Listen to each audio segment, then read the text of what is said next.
파산한 사람 좀 줄어들고 조금 이제 안정이 됐어요. 자, 그러다 보니까 이제 실업자는 좀 구제를 해야 될 필요성을 느끼는 겁니다. 실업자.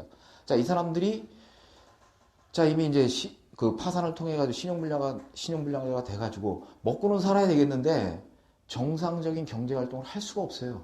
신용불량자가 되고 세금 체납되고 그러다 보니까. 그러니까 할 수 있는 게 뭡니까?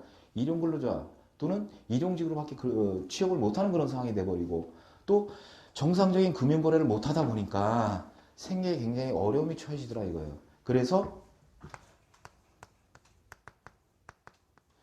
2005년도 7월 28일 시행을 전제로 하는 민사집행법이 개정이 됩니다. 개정이 되면서 여러분들 들어보셨을 거예요. 그 개인적인 그 소액 금융거래에 대해서 일정에 미달할 때는 압류가 금지되도록 바뀌었죠. 예, 이때가 120만 원입니다.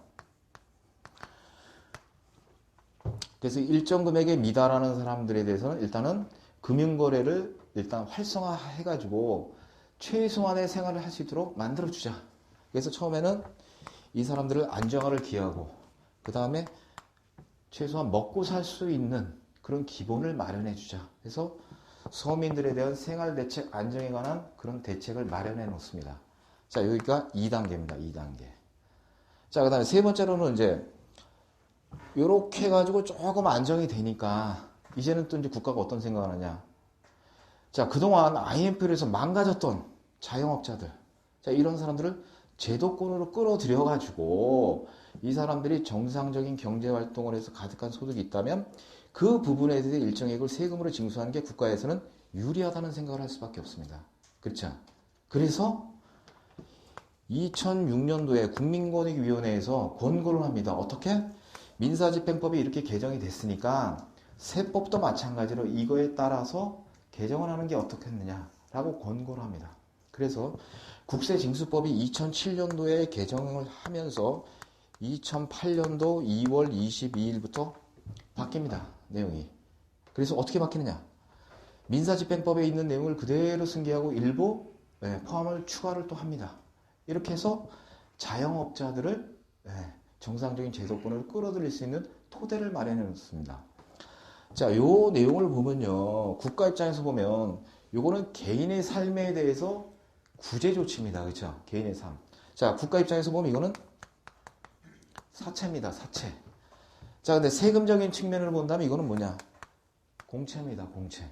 즉 사채와 공채가 모두 정리가 되면은 이 사람 입장에서는 납세자 입장, 국민 입장에서는 정상적인 채무가 모두 정리가 되는 거겠죠. 그렇죠? 그래서 국세징수법이 이렇게 이 면책이란 말을 한번 생각해 보세요. 면책이란 말은 말 그대로 채무를 면해준다는 얘기입니다. 채무를 면해준다는 얘기죠.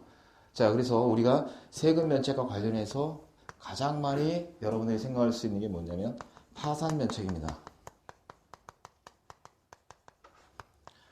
자, 마찬가지로 파산 절차를 통해 가지고 채무를 면제해 준다는 얘기인데 전제는 뭐냐? 요거는 법원의 결정을 전제로 한다는 얘기죠. 그렇죠? 그런데 세금은요. 법원이 아닙니다. 요거는 세무서의 행정처분을 통해서 면책이 되는 겁니다. 그렇죠? 자, 그런데 세법을 아무리 뒤져봐도 세금 면책이라는 단어는 안 나옵니다. 안 나와요. 그럼 세법에 뭐라고 나와 있냐?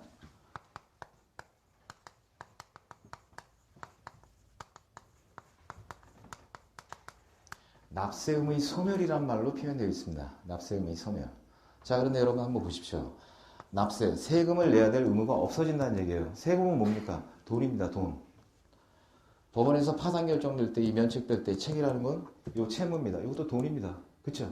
그러면 납세자 입장에서 본다고 한다면 이 사람이 내야 될 세금 안 내거나 또는 내가 다른 사람한테 변제해야 될 채무가 없어지거나 결국 그럼 5만 원 받으려고 그 불필요한 행정처분을 꼭 해야 되겠느냐? 자, 이렇게 마인드가 바뀌어버린 겁니다.